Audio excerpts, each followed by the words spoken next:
menyelenggarakan dan mengatur majlis ilmu yang disebut majlis ta'lim. Nah, boleh punya dua sifat. Ini yang belum saya bahas kemarin. Sifat pertama, majlisun khas, pengajian khusus.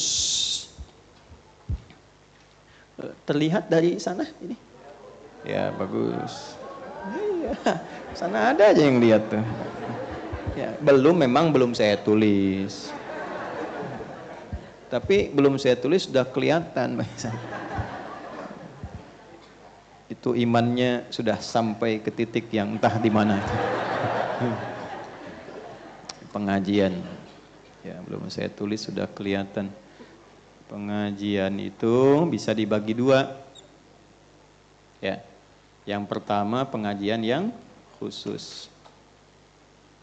Kedua pengajian yang umum. Ini.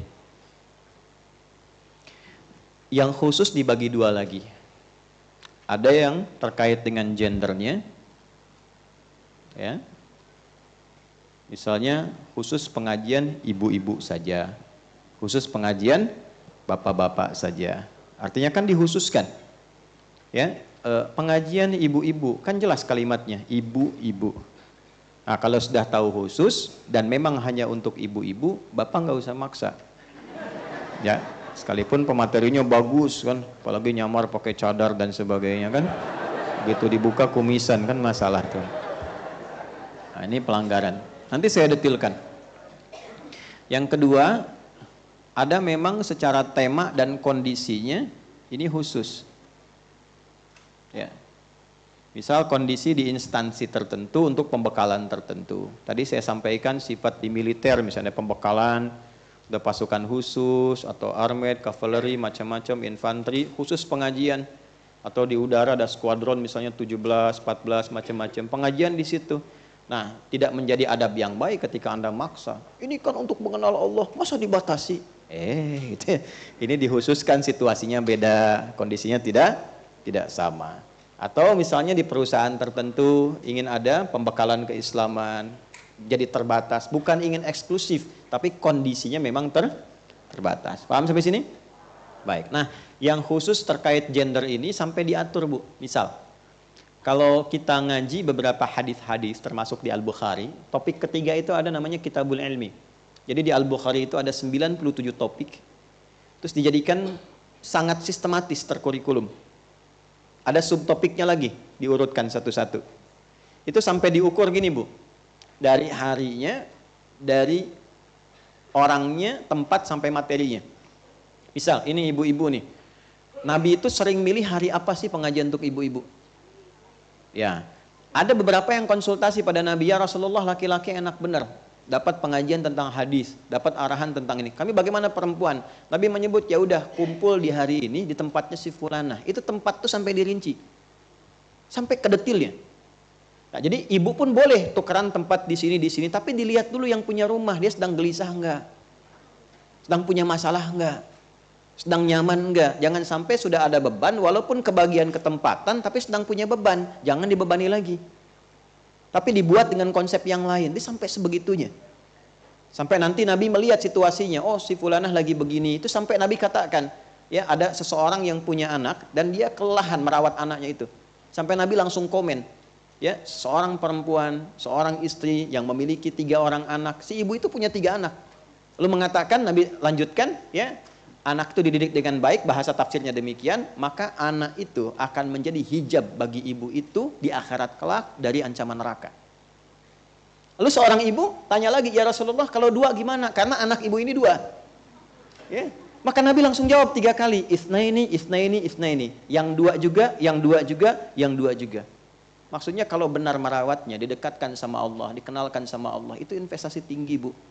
Allah itu nilai, begitu di hari kiamat dihisab, anak-anak itu menjadi hijab dari neraka tuh. Ya, dan dia nanti akan menggandeng tuh. Nanti menggandeng itu di Quran surah 13 ayat 23 sampai 24. Jannatu adni yadkhulunaha wa man salaha min abaihim wa azwajihim wa dzurriyyatihim wal malaikatu yadkhuluna alaihim min kulli bab salamun alaikum bima sabartum fa ni'ma uqbad dar. Ada anak-anak yang dididik oleh orang tuanya dengan baik, masuk surga, amal soleh, itu diminta oleh Allah gandeng tangan bapak ibumu, ajak ke surga. Terus saudara-saudaramu, adik-adikmu, sampai ke bawahnya. Lalu diperintahkan malaikat berbaris di setiap pintu surga, ucapkan selamat kepada rombongan keluarga ini. Malaikat mengatakan, salamun alaikum, catat ini ya, bima sabartum. Selamat ya bu, selamat pak, karena anda sabar menjalani itu saat di dunia. Sabar. Itu kalimat mahal. Temanya pun diatur. Jadi sampai sebegininya gitu, dalam Islam tuh sampai sebegitu. Jadi ibu tuh kalau bikin pengajian, gak usah tinggi-tinggi. Bahas pengajian, dibahas fikih jihad. Ya, bahas tentang peningkatan ekonomi. Udah ibu di rumah ngaji gimana caranya jadi perempuan yang baik. Ayat-ayat, hadis-hadis tentang jadi ibu, jadi istri, jadi anak. Apakah boleh perempuan kemudian bekerja, profesi apa yang dibolehkan, seperti apa syaratnya, itu yang dibahas. Jangan dikira sendirian, zaman Nabi itu ada yang perawat, ada yang dokter. Jangan salah loh. Sayyidah Aisyah itu seorang ahli di bidang kedokteran. Sayyidah Fatimah itu ahli di bidang perawatan. Beliau seorang perawat. Itu ada nasabnya. Ya, ini ada turunan-turunan. Sama dengan tema-tema khusus, saya sering sampaikan. Ya, teman-teman misalnya yang pebisnis nih. Pebisnis, pengusaha, kenapa sih nggak ada kajian khusus membahas tentang dunia usaha? Keluarkan ayat-ayat khusus membahas tentang bisnis. Hadis-hadis pedoman tentang berbisnis bagaimana. Keluarkan, inilah yang dimaksud tematik.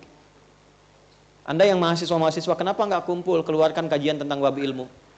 Ayat-ayat yang bisa menghadirkan akselerasi pengetahuan. Gimana caranya menghafal dengan cepat. Menghafal dengan mudah. Bagaimana caranya menghimpun ilmu yang berkah. Menguasai berbagai bidang pengetahuan. Dulu orang Islam, itu hampir tidak ada yang menguasai 1-2 bidang. Rata-rata paling sedikit 5 bidang. Ya, silahkan cek Imam Syafi'i itu berapa disiplin ilmu yang dikuasai. Bukan hanya tafsir, hadis, fikih, ya, usul fikih, sejarah. Beliau itu juga khatam dalam bab kedokteran. Ya. Ada yang sampai juga ke bidang-bidang fisika. Ya, Anda kenal misalnya pernah dengar Avicenna itu? Ya kan? Ya. Pernah dengar Al-Kindi, Al-Farabi, ya kan? Al-Ghazali dan turunan-turunannya. Itu bukan 1-2 bidang ilmu. Siapa dokter yang paling terkenal dalam dunia Islam?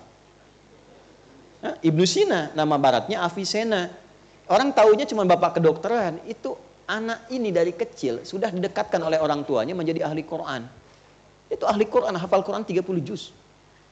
Dan orang tua kita dulu yang disebut pahlawan-pahlawan nasional itu manhaj. Metodologi cara mengajinya diikuti seperti itu. Pernah dengar Kiai Haji Agus Salim? Bukan hanya diplomat kan, yang sangat unggul, sangat ulung, hafal, menguasai banyak ragam bahasa, sangat luar biasa dalam diplomasinya, tapi kenapa tidak pernah diviralkan bahwa beliau itu seorang kiai yang hafal Quran dan tafsirnya? Dulu lengkap. Ya, maka silahkan yang belajar nih sekarang. Gak apa-apa Anda belajar agama tafsir, tapi kuasai bahasa juga. Bahasa Inggris kuasai. Ya, belajar bahasa yang sekarang berkembang apa? Cina, belajar bahasa Mandarin. Belajar bahasa Rusia. Belajar, tingkatkan, buka gerbang pengetahuan. Ibnu Abbas itu belajar bahasa Persia 3 hari. Dikuasai. Terserah Anda bilang terserah Anda. Pokoknya 3 hari itu selesai. Nah, gimana caranya? Nah itu nanti ada babnya, makanya ngaji, belajarnya yang betul. Ya, saya bicara begini karena ketika dicoba baru dapat sedikit tuh rasanya beda gitu. Rasanya beda. Oh ini loh rasanya enak banget. Ya, ini poin yang mau saya sampaikan. Ini pengajian khusus. Nah yang umum ini seperti ini. Pengajian umum, tabligh akbar dan sebagainya itu sifatnya beda-beda. Ya. Nah, sifatnya bisa berbeda dan nanti yang sampainya pun bisa tidak sama. Kalau saya kan sifatnya selalu mengatakan ngaji. Ya, saya sebetulnya tidak terlalu cocok yang tabligh akbar kayak show begitu, nggak terlalu ini. Ya, selain tidak terlalu cocok, mungkin tidak terlalu apa ya istilahnya, frekuensinya nggak terlalu pas. Kalau dengan saya senangnya ngaji begini. Ya, supaya ada kedalaman gitu ya.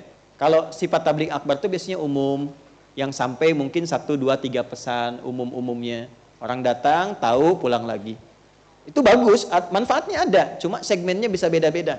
Yang mau saya katakan, kalau Anda mau bikin pengajian, surat ini menjadi dasar bagi kita untuk meluruskan tujuan. Apa misi yang mau dicapai, targetnya apa. Jangan sampai bikin pengajian, baik di rumah ataupun tempat, tapi nggak jelas. Yang mau diraih apa, objeknya siapa. Yang datang siapa, materi yang mau dibahas apa. Jadi usahakan buat satu kurikulum yang terukur sehingga baik itu memulainya, menjalani sampai hasilnya bisa optimal didapatkan. Jelas sampai sini? Ya kan? Nah, inilah yang kemudian Nabi saat mengajar di kalangan khusus, tapi yang dibahas materinya materi standar umum tentang Allah, tentang mengenal Allah. Maka menjadi sifat umum kan? Ketika menjadi sifat umum, maka ditunjukkanlah dengan kedatangan Abdullah bin Abi Umi Maktum. Jelas sampai sini?